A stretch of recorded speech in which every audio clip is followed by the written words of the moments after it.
Hey guys, and welcome back to the Financier Network. We're in Season 1, Episode 3, and today we're going to talk about honeymoon tips and hacks to make your honeymoon more affordable and a lot more fun. On today's episode, we will explore 3 topics to consider when planning your honeymoon, along with some bonus tips to save you money and headache. Now, what you'll want to do is stick around for the end of the video to find out which airline ruined my honeymoon and how to avoid this happening to you. Don't worry, my honeymoon was still great. I still had a good time.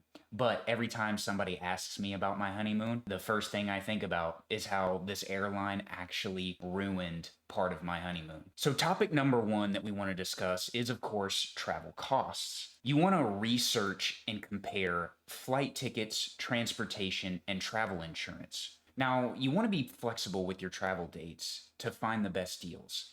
Maybe going the day after your wedding might not be the best. I know some couples that went the day after their wedding, like my wife and I know some couples who took months until they went on their honeymoon. It just is whatever works out for you and your scenario. Location is going to be key when it comes to flight costs. The flights to a certain location are usually cheaper when you compare them to flights that have fewer flight options. My wife and we ended up going to Puerto Rico and St. Lucia as part of our honeymoon. Flights to Puerto Rico were much cheaper, and the reason they were much cheaper is because there are a lot more options to get to Puerto Rico and many more flights than flights to St. Lucia. It also helps that Puerto Rico is part of the United States as a U.S. territory, and St. Lucia is considered international travel, which requires a passport. For our honeymoon, we went to Puerto Rico first, then we went to St. Lucia. Our flight costs were a total of $337.81.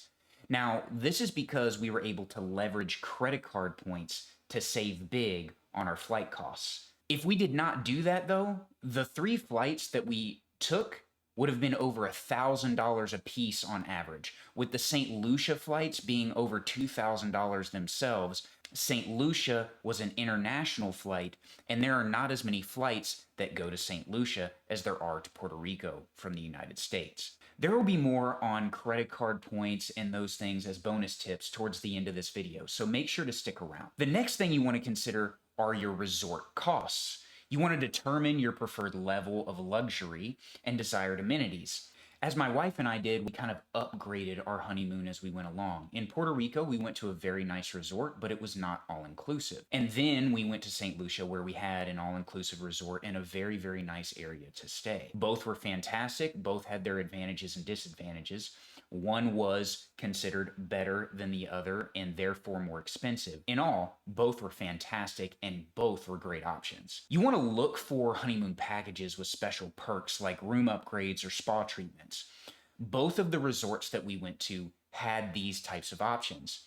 The resort in Puerto Rico was very nice, and we had the option to upgrade for spa treatments, but we actually had one of the nicer rooms already, and it was pretty affordable considering how nice this resort was, and it had a private beach as well. Even though the Puerto Rico resort was not all-inclusive, we knew our way around the island, so all the inclusive stuff was not really necessary for us. We went to some very nice restaurants, we had a rental car, we had a lot of freedom in Puerto Rico. In St. Lucia, we actually stayed at an all-inclusive resort, which had lots of perks. There were 3 separate resorts under the same brand, and we were able to visit any campus we wanted to the entire time we were there. Not to mention, we had all-you-could-eat room service 24 hours a day, and we had a plethora of restaurants that we could pick from. One thing that would have been nice knowing going into our honeymoon, having 2 separate phases to it, would be that there were several brands of resorts at the different locations that we went. Other resorts could offer different or better amenities for all I know. So you want to be sure to do more research than what I did. Make sure you're selecting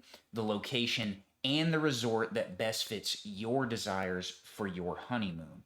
If you don't want to drive around, if you don't want to go look for restaurants, if you don't want to try new things in that capacity, you probably want to find an all-inclusive resort at an area that you've never been to before. The reason why my wife and I decided to do Puerto Rico and St. Lucia is that we were familiar with Puerto Rico, we've been there several times, and St. Lucia was somewhere that was brand new for both of us, and we really, really enjoyed both. The next topic you want to consider is the time for travel. You want to consider the duration of your honeymoon and how it aligns with your schedule. You want to consider and factor in all the additional costs like taking time off of work or arranging pet care, for example. My wife actually had to go negative on her vacation time in order to go for the amount of time that we planned, which is approximately 12 days. This is something not everyone is going to be able to do, so make sure to plan accordingly, especially around your vacation time if you are employed by someone. The most important thing for us was spending time together in new places. We did accomplish that.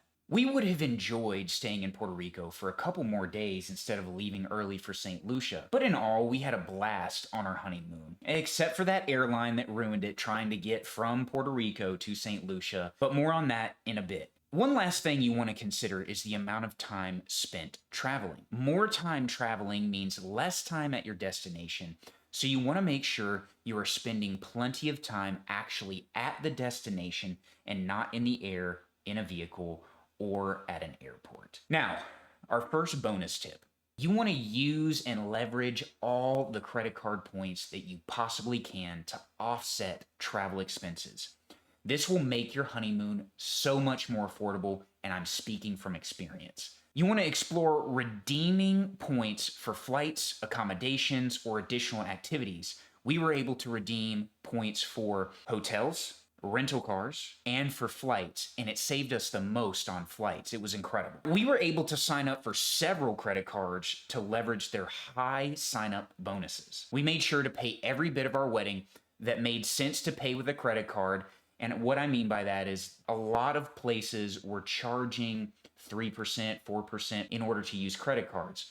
We did not use credit cards there unless we absolutely had to, or if we were trying to get that last little bit of the sign-up bonus, which usually requires several $1,000s in spending for the sign-up bonus. We do that, and the sign-up bonuses assisted in our honeymoon expenses extensively. Remember how I said before that we spent $337.81 on our flights? That was all because of credit card points, and in fact, if I would have done a little bit more research, I could have paid for all of our flights completely for free.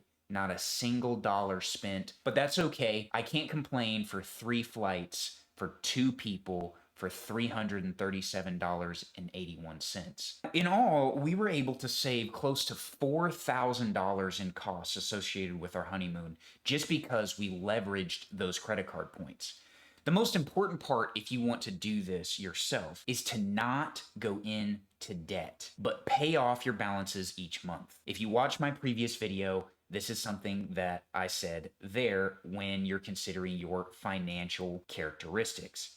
Holding a balance and paying any interest is going to kill whatever you are making in points. So don't hold balances and do not spend more money than what you have in order to pay off those credit cards. Trust me on this. You don't want debt to be a curse of your wedding that you carry with you after the wedding is done. You want it to be done and over with, paid for, and you want to go enjoy a honeymoon that you got at a discounted rate because you planned ahead and did really well. And I want to encourage you to do that. Our last bonus tip is story time. So my honeymoon was recent, just about a month and a half ago. And we had 2 stops, as we discussed, Puerto Rico and St. Lucia. And on our way to St. Lucia from Puerto Rico, we ran into a little bit of an issue. And by a little bit, I mean a lot. It was very, very annoying. We arrived quite literally 2 minutes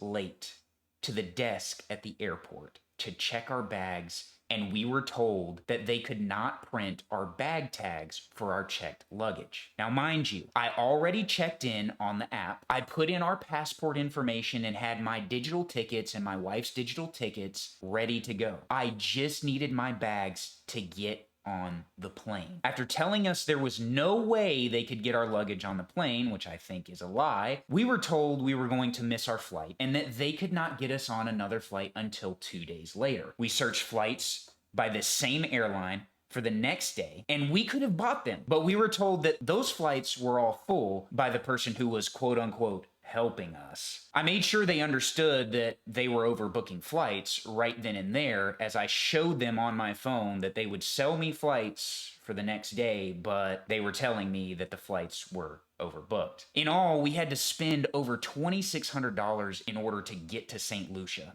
So we didn't completely waste all of our time at the resort we paid big money for. Needless to say, we selected flights from a different airline to get to St. Lucia. And the airline is none other than American Airlines. And let me tell you something. They did not care that they were ruining our honeymoon. I reached out to them afterwards, of course, and their response was basically tough luck. No empathy, no compassion, no care for their customers at all. And I unfortunately live in an area where American Airlines is the main airline. Needless to say, I try to look for other airlines anytime I can now. I am still holding out hope that they will do something, but I'm not holding my breath at this point. Shout out to Delta for working with us, being patient and getting us where we needed to be for our honeymoon, and in fact, being the savior of our honeymoon in this regard. That's it for this episode. Don't forget to like, subscribe, comment, and share with your friends. If you want a full review of the 2 resorts that I went to,